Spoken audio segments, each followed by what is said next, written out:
90 రోజుల కోర్సు పూర్తి చేస్తే చాలు 100% ప్లేస్మెంట్ సపోర్ట్ తో సాఫ్ట్వేర్ జాబ్ మీ సొంతం. వెంటనే కోడ్ జ్ఞాన్ డెస్టినేషన్ ని సంప్రదించండి. వెల్కమ్ టు సుమంటి నేను మీ సుమంటి వినాయక్. పాస్టర్ ప్రవీణ్ గారు, అసలు ఆయన విషయంలో జరిగింది ఏంటి? కొంతమంది భిన్న అభిప్రాయాలు వ్యక్తపరుస్తూ ఉన్నారు, కొంతమంది జరిగింది ఇది ఇలా జరగకుండా ఉండాల్సిందని చెప్పేసి అంటూ ఉన్నారు. దీనికి సంబంధించిన పూర్తి వివరాలు ఏంటి అనేది ఈరోజు మనతో పాటు హైకోర్టు అడ్వకేట్ అలగర్ రవీంద్రనాథ్ గారు ఉన్నారు. అది వారి మాటలో తెలుసుకుందాం. Hello sir. హాయ్ అండి నాగరాజ్ గారు. పాస్టర్ ప్రవీణ్ గారికి సంబంధించినటువంటి వాళ్ళు కనుక మనం చూస్తే అండి, చాలా మంది వాళ్ళ అభిప్రాయాలను వ్యక్తపరుస్తూ ఉన్నారు. జనరల్గా అసలు జరిగింది ఏంటి? ప్రవీణ్ పగడాల గారు కొద్ది సంవత్సరాలుగా అని చెప్పుకోవచ్చు, ముఖ్యంగా క్రైస్తవ మత బోధకుడుగా చాలా ఆధ్యాత్మిక కార్యకలాపాల్లో ఆయన పార్టిసిపేట్ చేస్తున్నారు. అయితే రీసెంట్గా చెప్పాలంటే ఒక గడిచిన 3 years నుంచి చాలా విగరస్గా చేస్తున్నారు ఆయన కార్యకలాపాలు.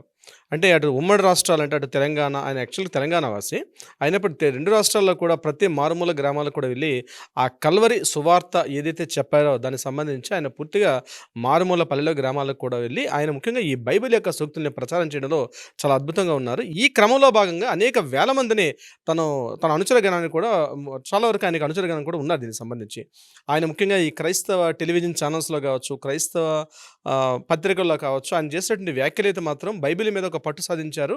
అంటే ఇంతకుముందు మనకు తెలుసు పిడి సుందర్రావు గారు ఆయన ఉండేవారు. పిడి సుందర్రావు గారు తర్వాత ఆయన శిష్య పరంపరలో ఒక బృందం తయారయ్యారు. అంటే తెలుగు రాష్ట్రాల్లో కూడా 2 రాష్ట్రాల్లో కూడా ఒక 10-15 మంది ఒక పాస్టర్లో వచ్చారు. అందులో కూడా ఈ ప్రవీణ్ పగడాల గారు కూడా తనకంటే ఒక ఇమేజ్ ఏర్పాటు చేసుకున్నారు. ఏదైనప్పుడు కూడా సరే, వివాదాలు మంచి చెడు అన్న 2 ఉంటాయి కాబట్టి కోణానికి 2 ఉంటాయి. మంచి మాట్లాడతారు, చెడు మాట్లాడతారు. నేను ఆ కోణాన్ని టచ్ చేయదలుచుకోలేదు. సో ప్రత్యేకంగా అంటే ఈయన చేస్తున్నారు. అయితే ఈయన ఒక సాఫ్ట్వేర్ కంపెనీ, 2 సాఫ్ట్వేర్ కంపెనీస్ కూడా ఈయనకు ఉన్నాయి, కొన్ని కార్లు కూడా ఈయనకు ఉన్నాయి. కానీ ఈ క్రైస్తవ ఇవాంజలిస్ట్ అంటే ఏదైతే మత ప్రచారంలో భాగంగా తను బైక్ పర్యటన చేస్తా అని చెప్పి గడిచిన కొద్ది సంవత్సరాలుగా ఆయన బైక్ పర్యటనకి ఆయన పూర్తిగా ఇదైపోయారు. ఈయన సోమవారం నాడు అంటే 24th ఈవినింగ్ మన సికింద్రాబాద్ తిరుమలగిరి దగ్గర నుంచి తన రాయల్ ఎన్ఫీల్డ్ బైక్ తీసుకొని ఇక్కడి నుంచి ఆయన బయలుదేరారు రాజమండ్రి. ఏదో పర్సనల్ పని మీద బయలుదేరారు. సోమవారం రాత్రి బయలుదేరినటువంటి ఈ వ్యక్తి మార్నింగ్ సోమవారం నాడు మంగళవారం ఎర్లీ మార్నింగ్ ఈయన రాజమండ్రి చేరుకున్నారు. ఇది కంటిన్యూగా రోడ్డు మార్గం ద్వారా కొంచెం బైక్ మీద వెళ్ళారు. అయితే మన రాజమండ్రి వెళ్ళేటప్పుడు డైరెక్ట్గా విజయవాడ నుంచి వెళ్ళకుండా మనం ఖమ్మం అశ్వరావుపేట నుంచి కూడా ఒక రోడ్డు ఉంది. ఇది షార్ట్ కట్ రోడ్డు రాజమండ్రి వెళ్ళడానికి ఈయన పని మీద. సో విజయవాడని టచ్ చేయకుండా ఏం చేశారంటే ఖమ్మం అశ్వరావుపేట మీదుగా ఈయన దేవరాపల్లి నుంచి ఈయన వెళ్ళే ప్రయత్నం చేశారు. అక్కడ కొవ్వూరు వస్తుంది రాజమండ్రి బ్రిడ్జికి ముందు. కొవ్వూరు నుంచి కొత్తగా ఇప్పుడు ఒక కొత్త బ్రిడ్జి వేశారు. ఆ రోడ్డు తిన్నగా మీకు రాజానగరం మీదుగా మళ్ళీ రాజమండ్రి వచ్చి రీచ్ అయ్యే రోడ్డు అనమాట. ఈ కొవ్వూరు నుంచి ఈ రాజానగరంకి వెళ్ళే దగ్గర ఆ ఉన్నటువంటి ప్రాంతంలో ఏం చేశారంటే ఎగ్జాక్ట్లీ దివాంచెరు ఒక జంక్షన్ వస్తుంది.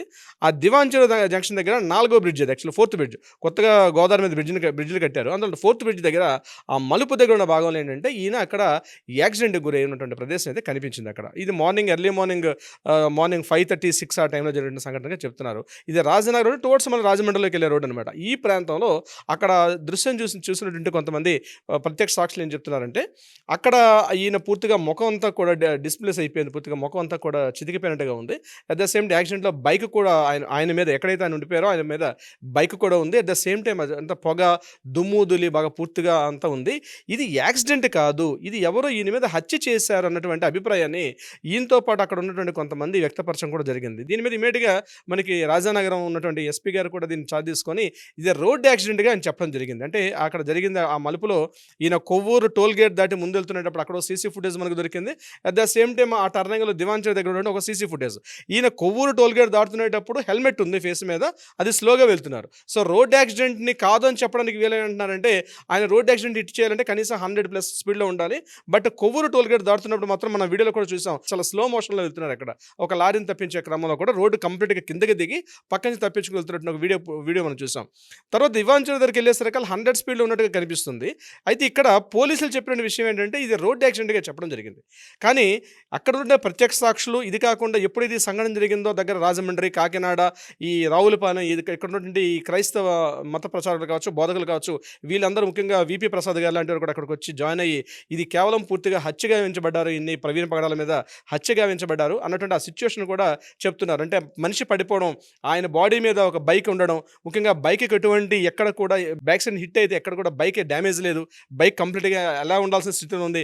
కానీ ట్యాంక్ పైన మడ్గర్ అంటే ఫ్రంట్ టైర్ మీద ఆ బోర్డు మీద మాత్రం కంప్లీట్గా బ్లడ్ అంత ఉంది, మనిషి యొక్క ముఖం అంతా చితికిపోయి ఉంది, శరీరం మీద ఎక్కడ కూడా గాయాలు లేవు, ఇది యాక్సిడెంట్ కాదు, ఈయన మీద ఎవరు హత్య చేశారన్నటువంటి అభిప్రాయాన్ని కొంతమంది వెలిబుచ్చారు.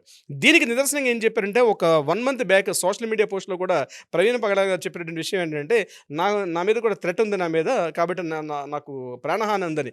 ఇదే విషయాన్ని 6 years బ్యాక్ కూడా ఇదే విషయం చెప్పడం కూడా జరిగింది. అంటే క్రైస్తవ మత ప్రచారణ భాగంగా కొంతమంది ఈయన సిద్ధాంతాలు ఏవైతే నచ్చడం కొంతమంది వ్యక్తులు ఈయన మీద దాడి చేసే ప్రయత్నం చేస్తారని చెప్పి 2-3 సందర్భాల్లో కూడా ప్రవీణ్ పగడ గారు కూడా చెప్పడం జరిగింది.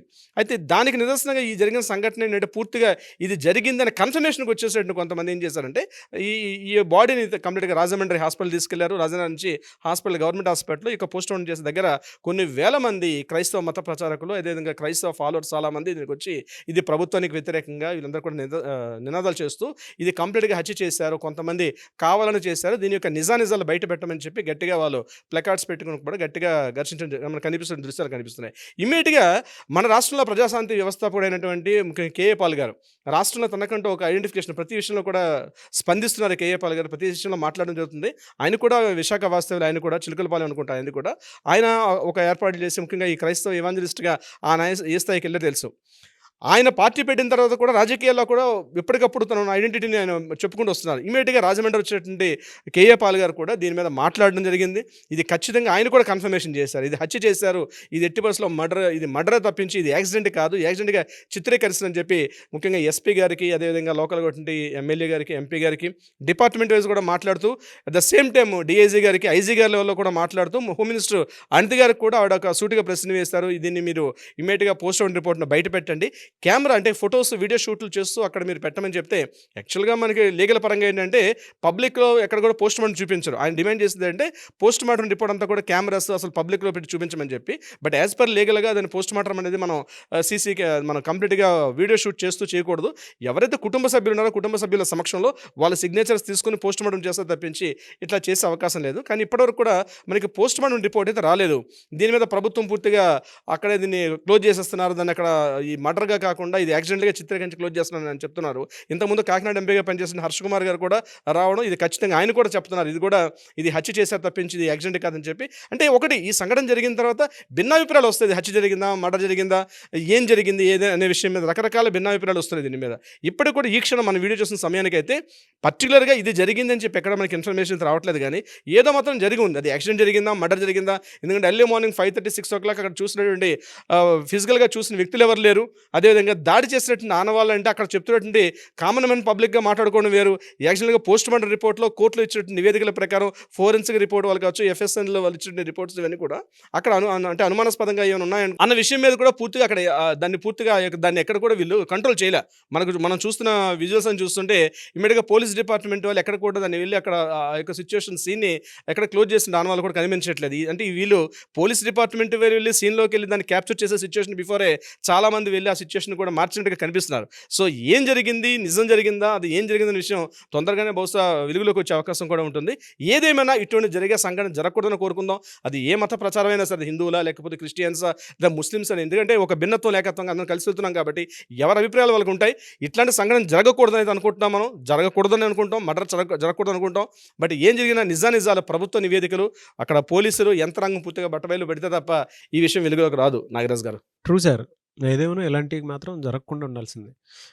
ఒకవేళ హత్య అని అంటే మేబీ పోలీసులు తేల్చాల్సినటువంటి విషయం అది, ఏం జరిగింది ఏంటి అనేది. అండ్ మీరు ఇందాక చెప్పినట్లు పోస్ట్ మార్టం కూడా రిపోర్ట్ రావాల్సినటువంటి అవసరం కూడా ఉంది.